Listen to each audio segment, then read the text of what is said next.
اما بعد اعوذ باللہ من الشیطان الرجیم بسم اللہ الرحمن الرحیم من الذین ہادوا یحرفون الکلم عن مواضعہ ویقولون سمعنا وعصینا واسمع غیر مسمع وراعنا لیا بألسنتہم وطعنا فی الدین ولو انہم قالوا سمعنا واطعنا واسمع وانظرنا لکان خیرا لہم واقوم ولكن لعنهم الله بكفرهم فلا يؤمنون الا قليلا۔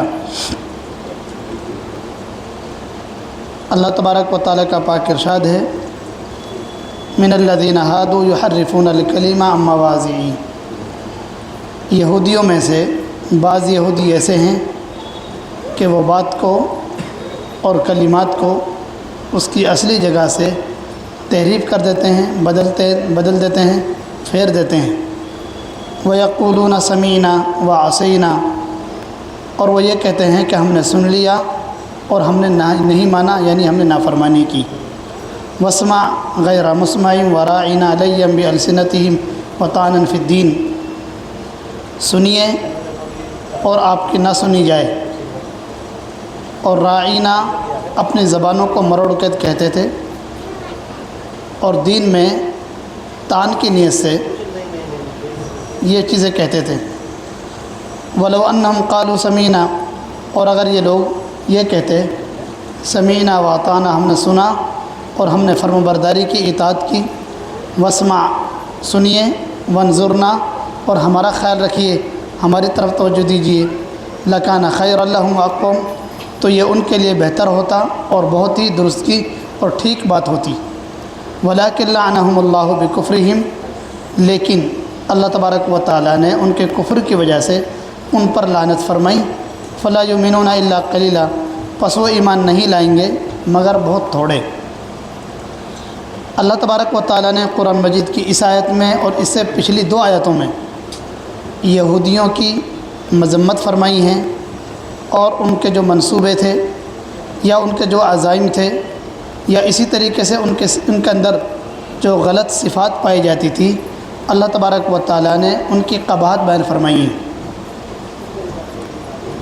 یہودی لوگ جو مدینہ منورہ کے ارد گرد بستے تھے، اللہ تبارک و تعالیٰ نے اگرچہ یہودیوں کو کتاب دی، تورات ان پر نازل ہوئی، تورات ان کو موسیٰ علیہ السلام کے وسیلے سے ان کو کتاب ملی، نہ تو انہوں نے نبی کریم صلی اللہ علیہ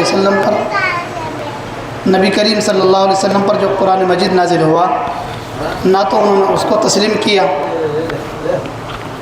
اور نہ ہی انہوں نے تورات پر نہ ہی انہوں نے تورات کی بات کو مانا، اس لیے کہ تورات میں بھی نبی کریم صلی اللہ علیہ وسلم کے صفات اور نبی کریم صلی اللہ علیہ وسلم کے بارے میں بشارتیں موجود تھیں۔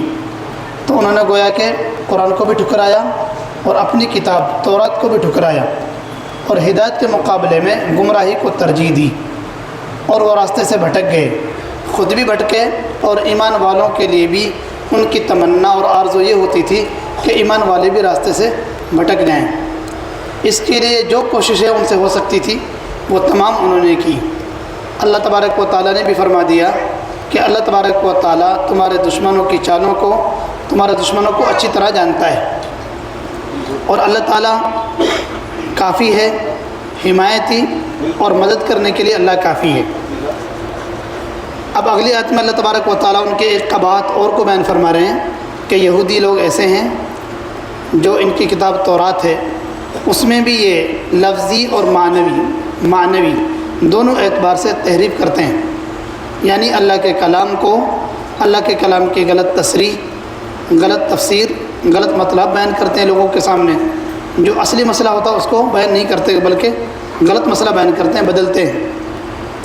بدلنے میں دونوں صورتیں داخل ہیں، لفظی اعتبار سے بھی بدل دیتے ہیں، کچھ کا کچھ پڑھنے میں بھی غلط کرتے ہیں، اور اس کا مطلب بیان کرنے میں بھی غلط کرتے ہیں۔ ایسے بے شمار واقعات ہیں کہ جب یہودیوں نے چالاکی سے کام لیا اور اپنی کتاب تورات میں یا تو غلط مسئلہ بیان کیا، غلط تشریح بیان کی، یا یہ کہ لفظوں کے اعتبار سے اس کو بدل دیا۔ اللہ تعالیٰ اسی کو فرما رہے ہیں من الذین ہادوا یحرفون الکلم عن مواضعہ، یہودیوں میں سے بعض یہودی ایسے ہیں جو بات کو اس کی اصلی جگہ سے، اس کے موضوع سے، اس کے اندر تحریف کرتے ہیں، اس کو بدل دیتے ہیں۔ جیسا کہ بہت مشہور واقعے ہیں کہ جب بھی ان میں کوئی رجم کا واقعہ پیش آتا اور شادی شدہ زنا کر لیتے، جب ان سے مسئلہ معلوم کیا جاتا تو اصلی مسئلہ تو رجم کا تھا، لیکن وہ اس کے اندر اپنی طرف سے غلط مسئلہ بیان کرتے ہوئے یہ کہتے کہ صرف ایسے لوگوں کی سزا یہ ہے کہ ان کو گدھے پہ بٹھایا جائے اور ان کے منہ کالا کر کر ان کو محلے میں پھرا دیا جائے، سزا کافی ہو جائے گی۔ تو یہ یہودی لوگ لفظی اعتبار سے اور معنوی اعتبار سے دونوں اعتبار سے تشریح کرتے تھے۔ اللہ تعالیٰ نے اسی کو بیان فرمایا۔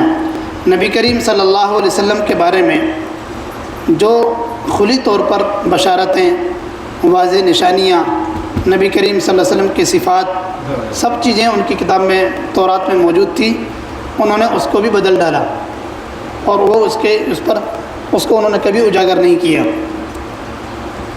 وَيَقُولُونَ سَمِعْنَا، اور یہ کہتے ہیں کہ ہم نے سنا، وَعَصَيْنَا، اور نافرمانی کی۔ اللہ کے پیغمبر صلی اللہ علیہ وسلم کے دربار میں اور مجلس میں جب بھی آتے اور دین کی بات جب وہ یہودی سنتے تھے تو کہتے تھے سمینا، ہم نے سنا، وعصینا، اور ہم نے نافرمانی کی۔ بعض مفسرین نے اس کی تفسیر یوں فرمائی ہیں کہ بسا اوقات تو یہ کھلے طور پر اظہار کر دیتے تھے، ہم نے سنا اور ہم نہیں مانیں گے۔ کبھی کبھی تو ایسا ہوتا، اور کبھی ایسا ہوتا کہ سمینا تو زور سے کہتے ہم نے سن لی بات، اور عصینا کو بہت دل میں کہتے آہستہ، تاکہ لوگوں کو پتہ ہی نہ چلے، اور ان کا اصلی جو مقصد تھا ماننا تو تھا نہیں۔ نبی کے مجلس میں وہ اس لیے نہیں بیٹھتے تھے کہ کوئی بات ان کے سامنے بیٹھ جائے، بلکہ ان کی نیت ہی غلط ہوتی تھی تاکہ کوئی کمزوری اسلام کی اور مسلمانوں کی کوئی پکڑ نہ آئے، اور تاکہ ہم پھر اس کو اجاگر کریں اور اس کو اڑائیں۔ آج کے زمانے میں بھی ایسی بہت ساری تحریکیں اور تنظیمیں چل رہی ہیں جو مستقل اسی پہ کام کر رہی ہیں کہ اسلام کا کوئی شوشہ، کوئی نقطہ ہمیں ایسا مل جائے تاکہ ہم اسلام پر اور مسلمانوں پر آنچ اچھالیں۔ ایسے یہودی کرتے تھے، نبی کی مجلس میں بیٹھتے اور جب بھی کوئی بات کہتے تو کہتے سمینا، ہم نے سن لیا، اور فوراً کہتے تھے وعصینا، ہم نہیں مانیں گے، یعنی ہم نے نافرمانی بھی کی۔ دل میں نیت ہی ان کی اپنے آپ کو بدلنے کی نہیں ہوتی تھی، اور عمل کی نیت نہیں ہوتی تھی۔ ظاہر سی بات ہے جب عمل کی نیت نہیں ہے تو اللہ بھی توفیق عمل کی نہیں دیں گے۔ یہی وجہ ہے علماء فرماتے ہیں کہ جب بھی دین کی مجلس میں بیٹھو عمل کی نیت سے بیٹھو، اپنے آپ کو بدلنے کی نیت سے بیٹھو، انشاءاللہ پھر اللہ تبارک و تعالیٰ بھی ان کے حالات کو بدلیں گے۔ قرآن میں اللہ نے فرمایا ان اللہ لا یغیر ما بقوم حتی یغیروا ما بانفسہم، اللہ تعالیٰ اس قوم کی حالت اس وقت تک نہیں بدلتے جب تک وہ خود قوم اپنی حالات کو بدلنے کی کوشش نہیں کرتا اور نیت نہیں کرتی۔ تو یہودی لوگ مجلس میں بیٹھتے لیکن اطاعت کی نیت تو ہوتی نہیں تھی، فوراً کہتے سمینا، ہم نے سن تو لیا، وعصینا، اور ہم نے نافرمانی بھی کی۔ بسا اوقات اس کا اظہار زبان سے بھی کر دیتے تھے کھلے طور پر، اور بسا اوقات کھلے طور پر نہیں کہتے تھے بلکہ دل میں چھپا کر کہتے ہم نے نافرمانی کی۔ واسمع، سنیے، غیر مسمعین، اور آپ کی نہ سنی جائے، یعنی بعض مرتبہ مسلمان بھی کوئی بات اگر سمجھ میں نہیں آتی تھی تو نبی کریم صلی اللہ علیہ وسلم کو پوچھنے کے لیے کہتے سنیے، اور مسلمان کہتے تھے انظرنا، ہماری رعایت کیجیے اور دوبارہ اس بات کو دہرا دیجیے۔ یہودی لوگ نبی کریم صلی اللہ علیہ وسلم سے کوئی بات معلوم کرتے ہیں مجلس میں بیٹھ کر اور کہتے واسمع، سنیے، غیر مسمعین، اس کے دو مطلب مفسرین نے لکھے ہیں۔ ایک مطلب تو یہ ہے، کہتے ہماری سنیے، غیر مسمعین، اللہ کرے آپ نہ سنیں، یعنی آپ کیا ہو جائیں، بہرے۔ ایک مطلب تو یہ ہے سنیے، اللہ کرے کہ آپ کو سنائی نہ دے، یعنی بددعا، یہ بددعا کا جملہ ہے۔ یا دوسرا مطلب یہ بھی ہے واسمع، آپ سنیے، غیر مسمعین، آپ کی سنی نہیں جائے گی، یعنی ہم آپ سے کہتے رہے سنیے لیکن ہم آپ کو سننے کے لیے تیار نہیں ہیں۔ دونوں مطلب بعض مفسرین فرماتے ہیں کہ پہلا والا مطلب زیادہ صحیح ہے کہ وہ بددعائی جملہ کہتے تھے، واسمع غیر مسمعین، سنیے اور آپ کی نہیں سنی جائے گی، یا یہ کہ اللہ آپ کو نہ سنائے، اللہ کرے آپ نہ سنیں۔ وراعینا لیم بالسنتہم، اور زبانوں کو، اپنی زبانوں کو مروڑ کر راعینا کہتے تھے۔ راعینا، ایک تو ہے رائنا، رائنا کے معنی آتے ہیں ہماری رعایت کیجیے، یعنی مطلب یہ ہے کہ دوبارہ بات کو دہرائیے۔ مثال کے طور پر ہم کوئی بات کر رہے ہیں آپ سے، آپ کی سمجھ میں کوئی بات نہیں آ رہی تو آپ کیا کہیں گے؟ مولوی صاحب سنیے، رائنا اور ہماری رعایت کیجیے، بات کو ذرا آسان لفظوں میں سمجھا دیجیے، ہماری رعایت کیجیے۔ ایک مطلب تو یہ ہے، وہ زبانوں کو مروڑ کر اور رائنا کو کھینچ کر پڑھتے تھے۔ رائنا اس کے ایک معنی آتے ہیں چرواہا، ایک اس میں معنی کیا آتے ہیں؟ چرواہا۔ نبی کریم صلی اللہ علیہ وسلم کی حقارت اور گستاخی کے طور پر وہ اللہ کے نبی کی مجلس میں بیٹھ کر کہتے تھے، سنیے، رائنا زبان کو مروڑ کر کہتے اور ہماری رعایت کہ کیجیے، یہ مطلب نہیں نکالتے تھے، بلکہ یہ ہمارے چروائے۔ جبکہ صحیح بات یہ ہے چرواہ ہونے میں بھی کوئی برائی نہیں ہے، بکریوں کے چرانے والے کو کیا بولتے ہیں؟ چرواہ۔ اکثر انبیاء کی سنت ہے بکریوں کو چرانا، خود حضرت موسیٰ علیہ السلام نے بھی بکری چرائی ہے، خود حضرت موسیٰ علیہ السلام نے بھی بکری چرائی۔ اور یہودی کس کو مانتے ہیں؟ اپنے نبی موسیٰ علیہ السلام کو، لیکن ان کی نیت میں فطور تھا، ان کی نیت میں فطور تھا، دل میں نیت یہ ہوتی تھی کہ ہم نبی کو چوٹ پہنچائیں، گستاخی کریں، شان میں ان کی حقارت بٹھاتے تھے اور یہ کہتے ہیں رائنا زبان کو مروڑ کر، اے ہمارے چروائے۔ اور دین میں طعنہ دینے کی نیت سے یہ لفظ کہتے تھے، سنیے آپ کی نہ سنی جائے، یا یہ کہ اللہ آپ کو سنائے نہیں، یا یہ کہ زبان کو مروڑ کر کہتے اے ہمارے چروائے۔ یہ ان کی نیت کیا ہوتی تھی؟ سننے کی نہیں، عمل کرنے کی نیت نہیں ہوتی تھی، بلکہ دین میں طعنہ دینے کے لیے کہ دین میں کوئی بات ایسی ملے اسلام میں کہ جس کو ہم اچھالیں، اجاگر کریں۔ یہی وجہ ہے آج مسلمانوں کو یہ تلقین کی جاتی ہے کہ مسلمان اسلام کو اس کی اچھائیاں پیش کریں دوسروں کے سامنے، کہ ایسا نہ ہو کہ اسلام کی غلط تصویر دوسرے لوگوں کے سامنے جائے، جس سے وہ لوگ اسلام کے اوپر کیچڑ اچھاڑنے کا ان کا موقع مل جائے۔ بعض مرتبہ اس میں مسلمان جانے انجانے میں بھی شامل ہو جاتے ہیں اور کوئی ایسی حرکت کر بیٹھتے ہیں جس کی وجہ سے اسلام کی جو اصلی تصویر ہے وہ غلط پیش ہوتی ہے، اس سے بھی نقصان ہوتا ہے۔ ایسی بے شمار مثالیں ہمارے معاشرے میں اور ہمارے معاشرے میں مل جائیں گی۔ گرچہ یہ ضروری نہیں ہے کہ انسان جان بوجھ کے کر رہا ہو، انجانے میں بھی ایسی حرکتیں کرتا ہے، لیکن خاص طور سے توجہ دیں۔ اس لیے اللہ تعالیٰ مسلمانوں کو تلقین کرتے ہوئے فرماتے ہیں وَلَوْ أَنَّهُمْ قَالُوا سَمِعْنَا وَأَطَعْنَا، اگر یہ لوگ یہ کہتے سمیعنا ہم نے سنا، وَأَطَعْنَا اور ہم نے اطاعت کی، یہ کہتے کیا تھے؟ سمیعنا وَعَصَيْنَا، ہم نے نافرمانی کی۔ اللہ فرمائے اگر کاش کہ یہ ایسا کر لیتے، سمیعنا کہتے وَأَطَعْنَا کہتے، سمیعنا ہم نے سنا اور ہم نے اطاعت کی۔ مسلمان تو یہی کرتے تھے، سمیعنا ہم نے سنا اور فوراً اطاعت کرتے تھے۔ وَاسْمَعْ سنیے، وَانظُرْنَا اور ہماری طرف توجہ دیجیے۔ سورہ بقرہ میں اس سلسلے میں یہ مکمل تفسیر اس آیت کی ذیل میں آ چکی ہے، یا ایھا الذین آمنوا لا تقولوا رائنا وقولوا ولکن وقولوا انظرنا، یا ایھا الذین آمنوا لا تقولوا رائنا وقولوا انظرنا، اور یہ کہ انظرنا اس کی تفسیر میں پہلے آ چکا ہے کہ یہودی لوگ نبی کے مجلس میں بیٹھتے تھے اور رائنا زبان کو مروڑ کر کھینچ کر کہتے تھے، جس کا مطلب ہوتا تھا ہمارے چرواہے، اور وہ یہی مطلب لیتے تھے۔ مسلمان شروع میں رائنا کہتے تھے، اس کا مطلب مسلمان صحیح طور پر لیتے تھے ہماری رعایت کیجیے۔ اللہ تعالیٰ نے مسلمانوں کو حکم دیا اے ایمان والو اب تم رائنا مت کہا کرو، اس کی جگہ دوسرا لفظ استعمال کیا کرو، انظرنا، ہماری رعایت کیجیے۔ اب اس میں دوسرا مطلب یہ نکال نہیں سکتے۔ رائنا کے دونوں مطلب ہوتے تھے، ہمارے رعایت کیجیے، اور دوسرا مطلب ہوتا ہے ہمارے چرواہے۔ مسلمان تو صحیح نہیں سے کہتے تھے ہماری رعایت کیجیے، بات ہمارے سمجھ میں نہیں آئی ہے، لیکن یہودی لوگ اس سے غلط مسئلہ بیان کرتے۔ ایسا کوئی لفظ جس کے دو معنی نکلتے ہوں اور ایک معنی صحیح ہوں اور ایک معنی اس کے غلط ہوں، اس سے بھی پتہ چلتا ہے کہ ایسا لفظ کو ہی چھوڑ دینا چاہیے کہ ایسا نہ ہو دوسرے لوگوں کو موقع مل جائے، جیسے کہ یہودیوں کو رائنا سے موقع ملتا تھا۔ لیکن ایک چھوٹا سا واقعہ اس میں سناتا ہوں، اس پر غور کیا جائے۔ جو حضرات صحیح طور پر قرآن کی تشریح، قرآن کا مطلب، قرآن کی تفسیر خود نہیں سمجھ سکتے، ان کو قرآن کا ترجمہ اور تفسیر اپنے آپ بغیر کسی استاد یا کسی عالم کے بغیر سمجھنا نہیں چاہیے۔ کیوں؟ اس لیے کہ مولانا اشرفی تھانوی رحمۃ اللہ علیہ کے ایک خلیفہ تھے، مرید تھے۔ وہ بیچارے عالم تو تھے نہیں، صرف قرآن پڑھے ہوئے تھے اور اردو کا ترجمہ صرف دیکھتے تھے۔ جب وہ قرآن کی مجید کی اس آیت پر پہنچے، یا ایھا الذین آمنوا لا تقولوا رائنا وقولوا انظرنا، یہاں جب پہنچے تو انہوں نے دیکھا اللہ تعالیٰ نے جہاں اس میں لکھا تھا اے ایمان والو تم رائنا مت کہو، انظرنا کہا کرو۔ اب مولانا اشرف علی تھانوی رحمۃ اللہ علیہ کی خدمت میں پہنچے اور پہنچ کر کہنے لگے حضرت میں قرآن کا ترجمہ پڑھتا ہوں، اللہ تعالیٰ نے تو قرآن میں کہا ہے اے ایمان والو تم رائنا مت کہا کرو، انظرنا کہا کرو۔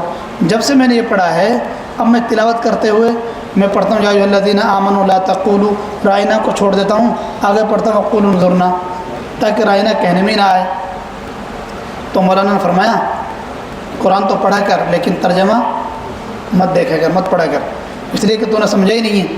اللہ نے تو یہ مطلب بیان فرمایا اے ایمان والو آئندہ پیچھے اب تم جب بھی کوئی مجلس میں سے موقع آ جائے تو رائنا مت کہو بلکہ انظرنا کہو۔ یہ قرآن کی آیت کو انہوں نے لفظ کو ہی نکال دیا قرآن کی آیت سے۔ تو اس لیے کبھی کبھی ایسا بھی ہوتا ہے کہ صحیح سمجھ نہ ہونے کی وجہ سے انسان کچھ کا کچھ سمجھ لیتا ہے، اور بعض مرتبہ ایسا ہوتا ہے کہ سمجھا تو صحیح ہے لیکن دوسروں کو سمجھانے کی جب کوشش کرتے ہیں تو دوسروں کو سمجھاتے غلط ہیں۔ تو بعض لوگوں میں سمجھنے کی صلاحیت ہے لیکن سمجھانے کی صلاحیت نہیں۔ پہلی بات تو یہ ہے کہ غور سے پہلے اچھی طریقے سے سنو، پھر خود اچھی طریقے سے اس کو سمجھو، اور پھر دوسروں کو بھی اچھے طریقے سے اس کو سمجھاؤ۔ کمی ہماری یہ ہے کہ پہلے تو اچھی بات ہم صحیح طریقے سے سنتے ہی نہیں ہیں، جب صحیح طریقے سے سنیں گے نہیں تو صحیح طریقے سے سمجھیں گے بھی نہیں، اور اگر صحیح طریقے سے سن بھی لیا تو صحیح طریقے سے اس کو سمجھا نہیں۔ جب خود نے صحیح طریقے سے نہیں سمجھائے تو دوسروں کو کیا سمجھائیں گے؟ تو یہ الگ الگ ملکہ اور خاصیتیں ہیں۔ کسی انسان میں سمجھنے کی صلاحیت تو ہے لیکن دوسروں کو سمجھانے کی صلاحیت نہیں ہے، تو ان کو خامہ خواہ بھی فن کا نہیں بننا چاہیے۔ بہرحال اللہ تعالیٰ نے فرمایا اگر یہ کہتے ہیں سمینا ہم نے سنا، و اطعنا اور ہم نے اطاعت کی، واسمع سنیے، منظورنا اور ہماری رعایت کیجیے، یہ کہتے تو زیادہ بہتر ہوتا، لکان خیر لہم تو یہ ان کے لیے بہتر ہوتا، وہ اقوم اور یہ ان کے لیے درست اور ٹھیک بات ہوتی تقوی کے لحاظ سے اور ہر اعتبار سے۔ ولکن لعنہم اللہ بکفرہم لیکن اللہ تبارک و تعالیٰ نے ان کے کفر کی وجہ سے ہدایت کی رحمت سے اللہ تعالیٰ نے ان کو دور کر دیا ہے۔ ولکن لعنہم اللہ بکفرہم لیکن اللہ تبارک و تعالیٰ نے ان کے کفر کی وجہ سے ان پر لعنت فرمائی، یعنی ہدایت سے وہ بہت دور ہو گئے۔ فلا یؤمنون الا قلیلا وہ ایمان نہیں لائیں گے مگر ان میں سے بہت تھوڑے، جیسا کہ حضرت عبداللہ بن سلام ہے، اللہ تبارک و تعالیٰ نے ان کو ہدایت سے نوازا اور ان کے ایمان کی توفیق ہوئی۔ بعض یہودی علماء ایسے ہیں جنہوں نے اسلام قبول کیا ہے تو اللہ تبارک و تعالیٰ کی لعنت ان پر نہیں ہوئی۔ جنہوں نے ایمان قبول نہیں کیا وہ اپنے ضد میں اڑے رہے، ہدایت کو تسلیم نہیں کیا، ان پر اللہ تبارک و تعالیٰ کی لعنت برسی ہے۔ یا ایھا الذین اوتوا الکتاب آمنوا بما نزلنا مصدقا لما معکم من قبل اے وہ لوگوں جن کو کتاب دی گئی، مراد اس سے یہودی، جن کو کتاب یعنی تورات دی گئی۔ اللہ تعالیٰ فرما رہے ہیں آمینو تم ایمان لاؤ، بما انزلنا اس پر جو ہم نے نازل کیا یعنی قرآن مجید پر، مصدقا لما معکم جو قرآن مقدس تصدیق کرنے والی ہے اس کتاب کی جو تمہارے پاس میں ہے۔ اللہ تبارک و تعالیٰ یہودیوں کو قرآن مجید پر ایمان لانے کی ترغیب دے رہے ہیں اور حکم فرما رہے ہیں اے وہ لوگوں جن کو کتاب دی گئی، یعنی یہودیوں کو مخاطب کیا جا رہا ہے کہ یہودیوں کو چونکہ تورات ملی ہے اور ان سے کہا جا رہا ہے کہ تم ایمان لاؤ قرآن مقدس پر، اور قرآن مقدس کوئی عجیب کتاب نہیں ہے اس لحاظ سے کہ اس میں حیرت کی جائے یا اس سے وحشت طاری ہو، بلکہ قرآن مقدس تو ایسی کتاب ہے جو خود تمہاری کتاب کی بھی تصدیق کرنے والی ہے، کوئی اجنبی کتاب نہیں ہے کہ جس سے وحشت طاری ہو، بلکہ تمہاری کتاب کی تصدیق کرنے والی ہے۔ جب تمہاری کتاب کی جو چیز تصدیق کر رہی ہے تو تمہارے ایمان میں سہولت پیدا ہو رہی ہے، تم اس لیے ایمان قبول کرو۔ من قبل ان نطمس وجوہا اس سے پہلے کہ ہم تمہارے چہروں کو پلٹ دیں، بدل ڈالیں، فنردھا علی ادبارہا ہم ان کو بدل دیں اس کی پیٹھ کے پیچھے، یعنی ان کی گدیوں کی طرف بدل دیں۔ اللہ تبارک و تعالیٰ یہاں فرما رہے ہیں یہودیوں کو کہ تم قرآن مقدس پر ایمان لے کر آؤ جو قرآن مقدس تمہاری کتاب یعنی تورات کی تصدیق کرنے والی ہے۔ ان کی کتاب تورات میں بھی قرآن کی بشارت اور نبی کریم صلی اللہ علیہ وسلم کی بشارت موجود تھی۔ تو قرآن اور تورات اس اعتبار سے دیکھا جائے تو اس میں یہ چیزیں موجود تھیں، تو ان کو اپنی کتاب پر بھی اگر وہ ایمان لاتے تب بھی ان کو ہدایت کی توفیق ہو جاتی۔ اللہ تعالیٰ یہاں یہ کہہ رہے کہ کہیں ایسا نہ ہو کہ ہم تمہارے چہروں کو مسخ کر ڈالیں، بدل ڈالیں، اور تمہارے چہرے تمہاری پیٹھ کی طرف ہو جائیں۔ اس سے مراد کیا ہے؟ بعض مفسرین نے فرمایا کہ انطمس وجوہن کا معنی ہے کہ ہم تمہارے چہروں کو بالکل کی صفحہ چٹ کر دیں، یعنی اللہ تعالیٰ نے جو تمہارے چہروں کو کان، ناک، آنکھ سے مزین فرمایا ہے، ہم اس زینت کو ختم کر دیں اور تمہاری صفاٹ تمہارے چہروں کو کر دیں، جیسے کہ پیچھے سے گدی ہوتی ہے گردن، بالکل صفاٹ ہوتی ہے، نہ اس پہ ہونٹ ہیں، نہ ناک ہے، نہ آنکھیں ہیں، نہ کان۔ یا یہ کہ ہم تمہارے چہروں کو پیٹھ کی طرف کر دیں، اگر چہرہ بجائے سامنے کی پیٹھ کی طرف ہو تب بھی برا ہے، کیسے بدا لگے گا، اور چہرے پر اگر کان، ناک اور ہونٹ ناک نہ ہو تب بھی کیسے لگے گا، بالکل برا۔ تو اللہ تبارک و تعالیٰ اسی کو فرما رہے ہیں۔ اب رہا یہ سوال کہ یہ طمس اور مسخ کب ہوگا یا نہیں ہوگا، اور کب ہوگا؟ بعض مفسرین فرماتے ہیں کہ قرب قیامت میں، قیامت کے قریب اللہ تبارک و تعالیٰ یہودیوں کے چہروں کو طمس اور مسخ کر دیں گے، یعنی یا تو ان کے چہروں کے بالکل سپاٹ ہو جائیں گے کہ ان کے چہرے پر ناک، کان، ناک، آنکھ نہیں ہوں گے، یا یہ کہ ان کے چہرے پیٹھ کی طرف، گدی کی طرف ان کا چہرہ چلا جائے گا۔ لیکن مولانا حکیم الامت رحمۃ اللہ علیہ بیان القرآن میں فرماتے ہیں یہ سوال پیدا ہونا ہی صحیح نہیں ہے، اس لیے کہ اللہ تبارک و تعالیٰ یہاں پر اس احتمال کو بیان فرما رہے ہیں کہ ان کے جرم کی سزا تو یہ ہے کہ ان کے ساتھ ایسا ہونا چاہیے۔ ان کے جرم کی سزا تو کیا ہے؟ اگر اللہ تعالیٰ ان کو عذاب دے تو ان کے ساتھ ایسا ہونا چاہیے، لیکن اللہ تبارک و تعالیٰ عذاب نہ دیں تو یہ اللہ کی رحمت ہے۔ اگر اللہ تبارک و تعالیٰ یہ عذاب ان پر نازل نہ کریں تو یہ کیا ہے؟ اللہ کی رحمت ہے۔ تو یہ سوال پیدا ہی ہونا ہی صحیح نہیں ہے۔ بہرحال اس سے پتہ چلتا ہے کہ کوئی ضروری نہیں ہے کہ ان کے چہرے مسخی ہوں، یہ احتمال ہے کہ ان کو جرم تو ایسا ہے کہ ان کے چہرے بدل دیے جائیں یا ان کے چہروں کو الٹ دیا جائے۔ او نلعنہم کما لعنا اصحاب السبت، یا ہم ان پر لعنت کریں جیسا کہ ہم نے لعنت کی تھی ہفتے والوں پر۔ ہفتے والوں سے مراد کیا ہے؟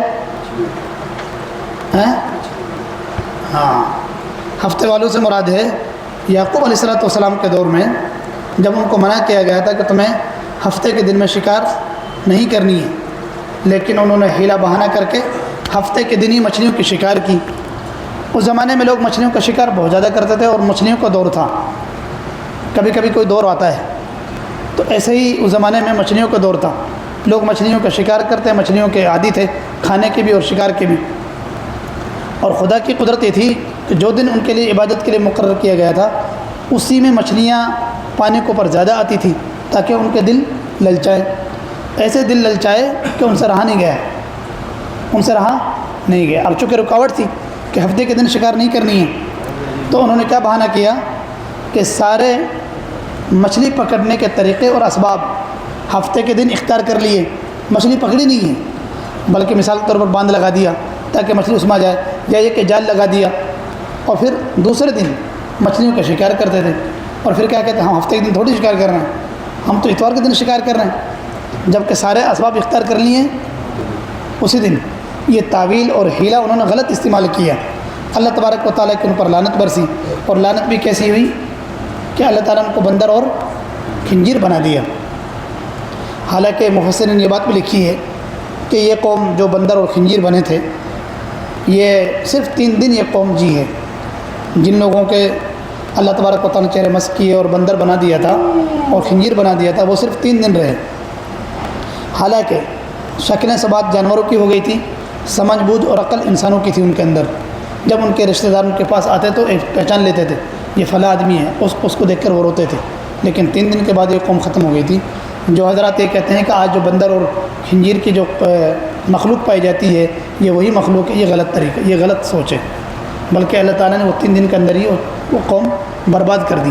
یہ بندر اور خنزیر جو آج کی مخلوق پائے جاتے ہیں، جو یہ مستقل ایک مخلوق ہے، بہرحال اللہ تبارک و تعالیٰ نے فرمایا او نلعنہم کما لعنا اصحاب السبت، یا ہم لعنت بھیجیں ان پر، لعنت کریں ان پر جیسا کہ ہم نے لعنت کی ہفتے والوں پر۔ وکان امر اللہ مفعولا، اللہ تبارک و تعالیٰ کا معاملہ ہو کر ہی رہتا ہے۔ اللہ تبارک و تعالیٰ جس معاملے کو کرنا چاہے اس کو کوئی ٹال سکتا ہے؟ نہیں ٹال سکتا۔ ان اللہ لا یغفر ان یشرک بہ ویغفر ما دون ذلک لمن یشاء، اللہ تبارک و تعالیٰ اس کو معاف نہیں کریں گے کہ اس کے ساتھ میں کسی کو شریک ٹھہرایا جائے۔ شریک ٹھہرانا، شرک کرنا چاہے وہ ذات میں ہو یا صفات میں ہو یا عبادات میں ہو، کسی بھی طریقے کے شرک ہو۔ خاص طور سے جو لوگ اللہ تبارک و تعالیٰ کی صفات اپنے پیر مرشد یا اولیاء اللہ کو میں بھی مانتے ہیں، یہ بھی شرک ہے۔ دیکھو کان کھول کر سن لیں، اللہ کے علاوہ غیر اللہ کے لیے اللہ تبارک و تعالیٰ کی صفات کے بارے میں غیر اللہ کو شریک کرنا یہ بھی شرک ہے۔ مثال کے طور پر کسی بزرگ یا پیر کے یا آستانے والوں کے لیے یہ ماننا کہ ان کو بھی تمام چیزوں کا علم ہے، غیب کا علم ان کے پاس بھی ہے، یہ بھی سب کچھ جانتے ہیں، یہ بھی شرک ہے۔ یہ کہنا کہ جس طریقے سے اللہ تبارک و تعالیٰ نفع نقصان کے مالک ہیں، یہ بھی نفع نقصان کے مالک ہیں، یہ بھی شرک ہے۔ یہ ماننا کہ یہ بھی جس طریقے سے اللہ تبارک و تعالیٰ ہماری دعائیں سنتے ہیں اور قبول فرماتے ہیں، اسی طریقے سے یہ بھی ہماری دعائیں سنتے ہیں اور ہماری دعاؤں کو قبول کرتے ہیں، یہ بھی شرک ہے۔ بہرحال چاہے وہ کسی بھی صفت میں ہو، اللہ تبارک و تعالیٰ کے ساتھ عبادت میں ہو یا صفات میں ہو، یا نفع نقصان کے مالک اللہ کی طرح غیر اللہ کو بھی سمجھیں، یہ بھی شرک ہے۔ اللہ تعالیٰ اس کو بھی کبھی معاف نہیں کریں گے۔ ان اللہ لا یغفر ان یشرک بہ ویغفر ما دون ذلک لمن یشاء، اللہ تبارک و تعالیٰ اپنے ساتھ شرک کو تو معاف نہیں فرمائیں گے، لیکن اس کے علاوہ جو گناہ ہوں گے، اس سے چھوٹے اللہ تعالیٰ جس کے لیے چاہیں گے اس کو معاف کر دیں گے۔ شرک چونکہ سب سے بڑا گناہ ہے اور شرک کی کوئی معافی نہیں ہے، یعنی اللہ تبارک و تعالیٰ سزا دینے کے بعد بھی شرک کو معاف نہیں فرمائیں گے اور ان کے لیے عذاب دائمی ہوگا اور ہمیشہ کا ہوگا۔ ہاں باقی جو گناہ ہیں ہو سکتا ہے اللہ تعالیٰ ان کے سزا بھی دے دیں، لیکن سزا کے بعد ان کو معاف کر دیں، لیکن جس کے لیے چاہیں گے ضرور نہیں ہے کہ سزا بھی دی جائے۔ لیکن کفر و شرک کے علاوہ اور گناہوں کو اللہ معاف کر سکتے ہیں، لیکن کفر و شرک کے علاوہ کفر و شرک معاف نہیں ہوگا۔ وَمَن یُشْرِک بِاللَّهِ، جو شخص اللہ تعالیٰ کے ساتھ شرک ٹھہرائے اور شرک کرے، فقد افطرا اسما عظیما، یقیناً اس نے اللہ تبارک و تعالیٰ پر بڑا تہمت اور بڑا عظیم گناہ باندھا ہے۔ اس لیے کہ شرک سے بڑا کوئی گناہ ہے ہی نہیں، سب سے بڑا گناہ شرک ہے۔ الم تر الی الذین یزکون انفسہم، کیا آپ نے ان لوگوں کو نہیں دیکھا جو اپنے آپ کو پاکیزہ کہلواتے ہیں اور پاکیزہ مانتے ہیں، یعنی کفر و شرک بھی کر رہے ہیں لیکن پھر بھی کیا کہہ رہے ہیں، ہم تو سب سے بڑے مقدس آدمی ہیں، پاکیزہ ہیں۔ بلکہ اللہ فرماتا ہے بل اللہ یزکی من یشاء، پاکیزہ وہ ہے جس کو اللہ چاہتا ہے، جس کو اللہ تعالیٰ پاکیزہ کہیں وہ پاکیزہ ہے۔ اور اللہ تعالیٰ نے ایمان والوں کو پاکیزہ کہا ہے، قد افلح من تزکا ولا یظلمون فتیلا، اور اللہ تبارک و تعالیٰ ان لوگوں پر ذرہ بر بھی ظلم نہیں فرمائیں گے۔ اللہ نے فرمایا ان پر فتیل، ذرہ برابر بھی ظلم نہیں کیا جائے گا، نہیں ایک دھاگے کے برابر بھی ظلم نہیں کیا۔ ایسا نہیں ہے کہ جو ان کی سزا تھی، جو ان کے گناہ کیے تھے اس کے بغیر ان کو سزا مل رہی ہو، نہیں، بلکہ جیسی سزا تھی ویسے ہی، جیسے گناہ تھا ویسے ہی سزا اللہ تبارک و تعالیٰ ان کو دیں گے۔ قرآن حدیث میں آتا ہے جس انسان نے لا الہ الا اللہ کہا دل سے، اللہ تبارک و تعالیٰ اس کو معاف کر دیں گے بلکہ جنت میں داخل فرمائیں گے۔ من قال لا الہ الا اللہ دخل الجنہ۔ ایسی بے شمار روایات اور احادیث ہیں جن میں اللہ تعالیٰ نے، نبی کریم صلی اللہ علیہ وسلم نے یہ فرمایا ہے کہ جس نے لا الہ الا اللہ پڑھا دل سے، اللہ تبارک و تعالیٰ اس کو جنت میں داخل فرمائیں گے اور جہنم کو اس پر حرام کر دیں گے، جنت اس پر واجب ہو جائے گی۔ لیکن یہ ان لوگوں کے لیے ہے جنہوں نے شرک اور کفر نہ کیا۔ اللہ تعالیٰ نے یہودیوں کی ایک بات یہ بھی بیان فرمائی کہ یہودی لوگ کرتے ہیں کفر و شرک اور اپنے آپ کو لوگوں میں دکھلاتے ہیں پاکیزہ اور مقدس ہستی کہ ہم پاکیزہ ہیں، جبکہ اللہ تبارک و تعالیٰ کے بارے میں فرمایا بل اللہ، بلکہ اللہ تبارک و تعالیٰ یزکی من یشاء، جس کو چاہتا ہے پاکیزہ کر دیتے ہیں۔ تو یہود و نصارہ کی بات یہ بھی تھی کہ اپنا آپ کو بڑے مقدس اور دوسروں کو دکھلانے کے لیے یہ کہتے تھے کہ ہم مقدس ہیں۔ تو اس طریقے کے جو ہیں اندر سے بظاہر اس کو کچھ کہنا یہ بھی غلط بات ہے۔ اللہ تعالی ہم سب کو عمل کی توفیق عطا فرمائے۔